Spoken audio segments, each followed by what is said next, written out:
بسم اللہ الرحمن الرحیم۔ ہمارے بہت سارے ساتھی ایسے ہیں جو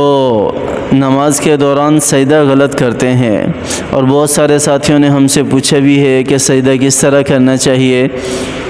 تو میں بتاتا چلوں، اور میں ساتھیوں کو اکثر نماز کے بارے میں بتاتا بھی رہتا ہوں کہ سجدہ کس طرح کرنا چاہیے، اصل حقیقت کیا ہے سجدے کی، اور سجدے کے اندر ہاتھ کس جگہ ہونے چاہیے، انگلیوں کی کیفیت کس طرح کی ہونی چاہیے، ناک اور پیشانی کس طرح ہونی چاہیے، بازو جو ہیں ان کی کنڈیشن کس طرح کی ہونی چاہیے، پاؤں جو ہیں ان کی کنڈیشن کس طرح کی ہونی چاہیے، گھٹنے جو ہیں وہ کتنے کھلے ہوئے ہوں، کتنے بند ہوں، یہ ساری چیزیں ہیں۔ ظاہر سی بات ہے، آپ صلی اللہ علیہ وسلم نے ہر ایک چیز، ہر ایک عمل، ہر ایک حکم ہمیں، ہر ایک عبادت ہمیں کر کے بتائی بھی ہے، سکھائی بھی ہے۔ جس طرح کہ حدیث بھی ہے، صلو کما رأیتمونی اصلی، اس طرح نماز پڑھو جس طرح مجھے نماز پڑھتا دیکھتے ہو۔ تو سجدے کے اندر سب سے پہلے سجدے میں جاتے وقت ہم نے اپنے گھٹنوں کو رکھنا ہے، پہلے جس کیفیت میں کھڑے ہیں اسی کیفیت میں جانا ہے سجدے میں،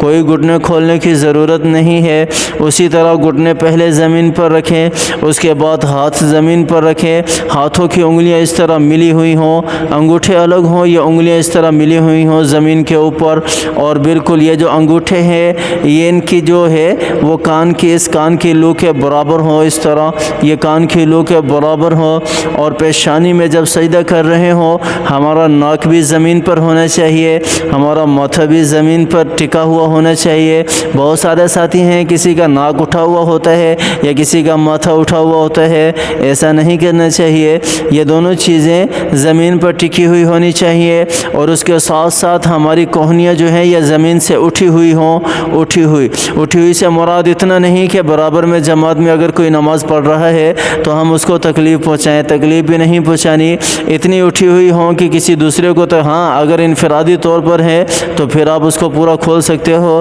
لیکن اگر جماعت میں ہوں تو احتیاط کریں کہ کسی دوسرے کو تکلیف نہ پہنچے، اتنی اٹھی ہوئی ہو، اور کمر جو ہے وہ بالکل ہموار ہو۔ آپ صلی اللہ علیہ وسلم کے بارے میں آتے ہیں کہ آپ صلی اللہ علیہ وسلم سجدہ کرتے تھے تو بکری کے بچے کو اگر گزارنا چاہیں تو درمیان میں آسانی سے گزر سکتا تھا۔ اس طرح سجدہ ہونا چاہیے، یہ کنڈیشن ہے، یہ کیفیت ہے سجدے کی۔ اور سجدے کے اندر جو تسبیحات پڑھتے ہیں وہ تو سب کو پتہ ہے، 3 مرتبہ یا 5 مرتبہ یا 7 مرتبہ پڑھنی چاہیے۔ اگر نفلی عبادت ہے تو دعا وغیرہ بھی مانگ سکتے ہیں۔ اللہ تعالی ہمیں سمجھ عطا فرمائے، اللہ تعالی ہمیں اسی طرح سجدہ کرنے کی توفیق عطا فرمائے، اللہ تعالی مجھے بھی اور آپ کو بھی سمجھ عطا فرمائے، عمل کرنے کی توفیق عطا فرمائے، آمین ثم آمین، وآخر دعوانا ان الحمد للہ رب العالمین۔